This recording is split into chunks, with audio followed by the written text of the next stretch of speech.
In this video, I'm going to teach you how to add Microsoft Copilot to Teams. In order to do that, you can actually use your Copilot in Microsoft Teams chat and channels. To do it, just head over first into your Teams. You can find it right here into your group chat. You can see in here this logo, which is the Copilot. You can use it to aid you on your group chat as well as your Teams conversation.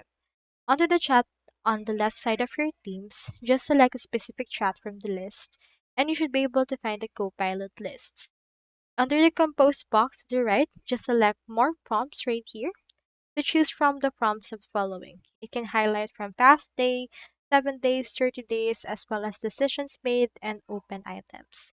You can also type a specific prompt on the Compose box and send, and it should be able to aid you to extract information according to the chat.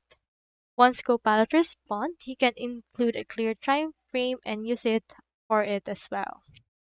So that's all there is today, and I hope this video helped you out.